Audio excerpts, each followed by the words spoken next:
Eran los años 80. Marvel se había transformado en una competidora fuerte en el mundo de los cómics y superhéroes, con historias lineales en un único universo donde sus personajes interactuaban entre sí sin que eso se convierta en un problema para la continuidad de su propio universo, siendo pionera para el medio de los superhéroes en traer historias más maduras y con un tono más oscuro. Marv Wolfman, en ese momento un reconocido guionista de DC al mando de la exitosa serie de Teen Titans, y que en ese momento se encontraba escribiendo a Green Lantern, recibe una carta de un fan, realmente confundido por la continuidad de DC. Los agujeros de guión eran evidentes y el multiverso de DC estaba generando confusión, ya no solo para los lectores sino para los propios guionistas. Wolfman en ese momento decide darle una solución a esta inquietud de los fans, y sumada a la baja competitividad que venía teniendo las historias de DC comparado a las que venía elaborando Marvel, se empieza a gestar uno de los cómics más influyentes del medio, que cambió por completo la lógica con la que se venían narrando historias de superhéroes. Estamos hablando nada más ni nada menos que de Crisis en Tierras Infinitas. Mundos vivirán, mundos morirán y el universo de DC jamás volverá a ser igual. Esa fue la campaña de marketing con la que lanzaron la maxiserie de 12 números escrita por Marv Wolfman y dibujada por George Pérez. Y realmente se cumplió con la premisa. Pero para entender el por qué DC eliminó literalmente universos enteros con esta crisis, debemos retroceder a la época dorada de los cómics, década de los años 40 y 50.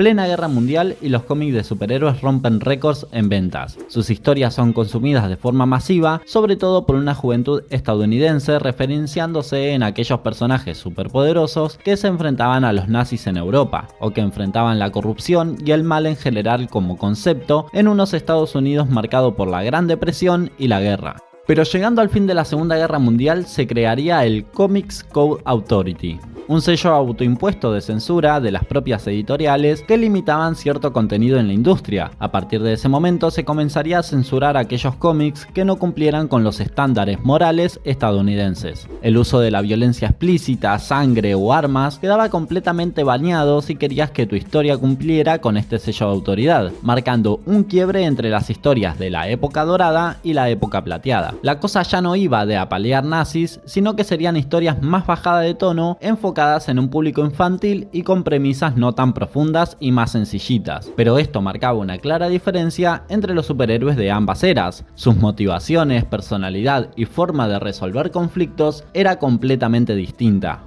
A comienzos de los 60, esta diferencia iba a ser tan marcada que la propia DC decidió reconocer que los superhéroes como Superman, Batman o incluso Flash, quien en la era dorada era Jay Garrick y en la plateada era Barry Allen, un velocista que había incorporado para sí mismo el nombre de Flash porque era un superhéroe que él veía en los cómics. DC reconoció la existencia de estas versiones de los superhéroes de otra era en el año 1961 con el número 123 de Flash, llamado El Flash de Dos Mundos, donde Barry Allen conocerá a Jay Garrick, situando a este último en Tierra 2, dando inicio al multiverso de DC con este primer crossover.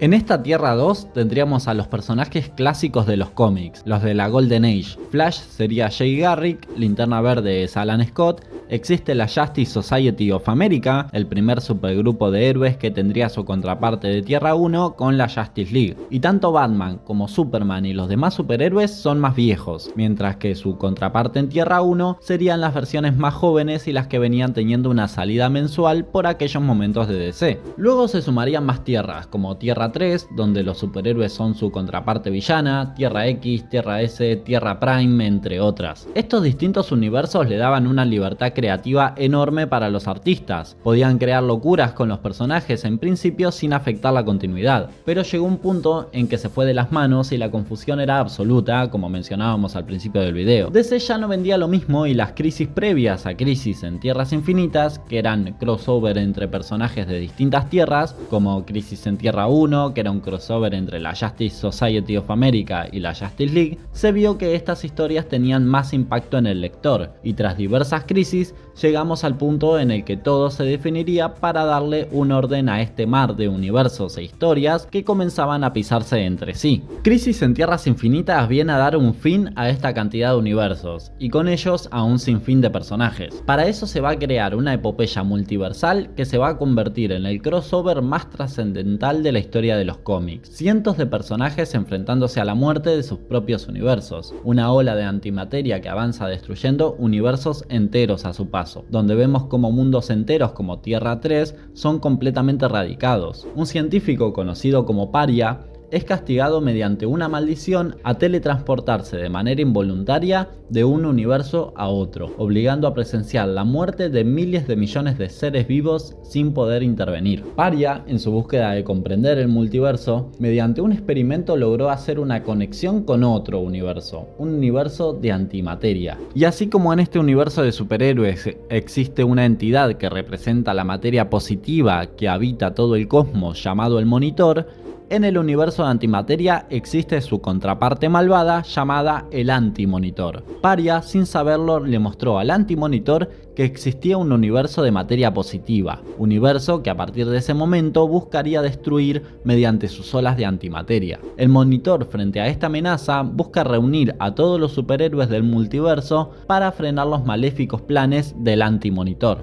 Harbinger, ayudante del Monitor, fue obligada a asesinar al mismo por culpa de un hechizo de control mental. Tras su asesinato y profundamente carcomida por la culpa, decide seguir con la tarea del Monitor de reunir a los superhéroes y enfrentar la destrucción de toda la existencia. En la guerra contra el Antimonitor caerán universos enteros, pero también personajes claves para DC, siendo las más recordadas la muerte de Supergirl a manos del Antimonitor y el sacrificio de Barry Allen como Flash, dando lugar a que ocupe el manto Wally West, que en ese momento era Kid Flash. Estas muertes también sirvieron para darle contundencia a la trama y que los lectores vieran que la cosa iba en serio. Finalmente, y tras una super batalla en los orígenes mismos del universo, el resultado de toda la crisis es un único universo, que tomaría elementos de 5 de los universos preexistentes y que daría espacio a la editorial para estructurar sus historias, modificar ciertos orígenes y darle un aspecto más profundo, como podríamos ver años después con los año 1, historias más adultas, y dejando atrás una vieja manera de crear cómics que estaban quedando bastante anticuada para la época. Como reestructuración del universo funcionó de forma contundente. Superhéroes que no estaban en los mismos universos se juntaron en uno. Ahora los miembros de la Justice Society of America formaban parte del mismo universo, la misma historia que la Justice League. Héroes de la Tierra 4 como Blue Beetle, por ejemplo, ahora también formaban parte del mismo universo. Incluso DC llegó a contratar al historiador Peter Sanderson para leer y catalogar todos los cómics y así evitar errores de continuidad. En definitiva, la editorial trató durante mucho tiempo, siendo esta crisis en Tierras Infinitas el envión más grande en ese sentido, a dar un orden